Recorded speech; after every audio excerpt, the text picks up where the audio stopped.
শেরপুর শহরের প্রবেশমুখ আমনকুরা বিল, তবে সেটি এখন পরিণত হয়েছে ময়লার ভাগাড়ে।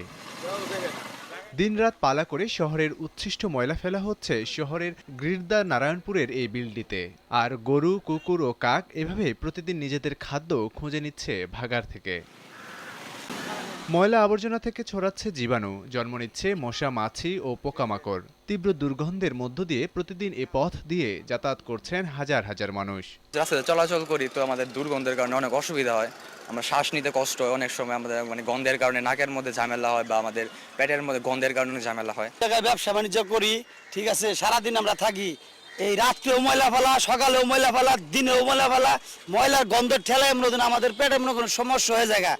অনেক সময় মনে করেন যে পেট ফাইবার জায়গায় হয়ে যায়, ঠিক আছে, আমরা ব্যবসা বাণিজ্য ঠিক মতো করতে পারি না, মানুষজন আসে না। আমাদের বিশেষভাবে অনুরোধ মেয়রের কাছে, এই ময়লার জন্য আমরা খুবই সমস্যায় আছি। আমরা রিক্সা নিয়ে যাত্রী নিয়ে যাইতে পারি না, ছোট ছোট বাচ্চা স্কুলে নিয়ে যাইতে পারি না।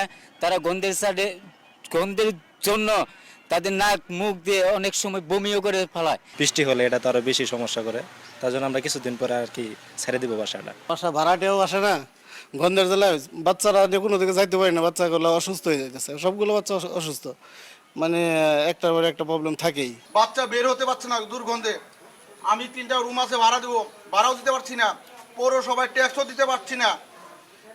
আমি কি করব? আমি দিশেহারা। আমার বাসাটা এই মুহূর্তে যদি আমি বিক্রি করতে পারতাম, আমার গ্রামের বাড়ি চলে যেতাম। সম্প্রতি নদী রক্ষা কমিশন আমনকুরা বিলটি উদ্ধারে সহযোগিতা চেয়ে পরিবেশ অধিদপ্তরের কাছে চিঠি দেয়াতে নড়েচড়ে বসে পৌর কর্তৃপক্ষ।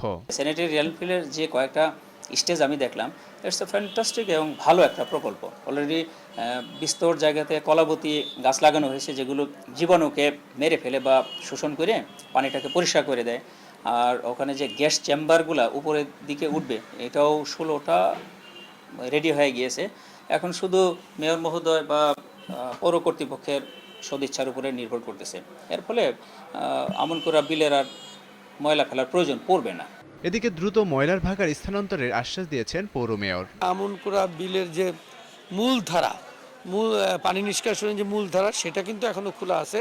তার পার্শ্ববর্তী জায়গাগুলোতে ময়লা ফেলা হচ্ছে, এটা আমাদের জন্য অত্যন্ত দুঃখজনক।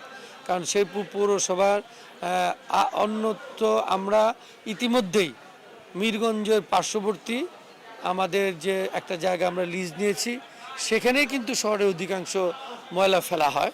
তবে তারপরেও শহরের এই ভ্যান বা অন্যান্য কিছু কিছু ময়লা এখনও এখানে ফেলা হচ্ছে, যেটা আমরা আশা করি যে 10 দিনের মধ্যেই এটা বন্ধ করে আমরা ওই নতুন যে ডাম্পিং গ্রাউন্ড, যেটা টেন্ডার মাধ্যমে বাস্তবায়ন করা হয়েছে, সেখানে ময়লা ফেলা শুরু হবে।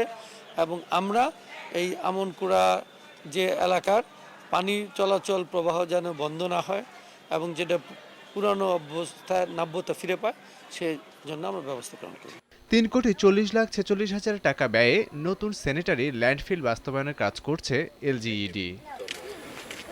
সময় সংবাদ, শেরপুর।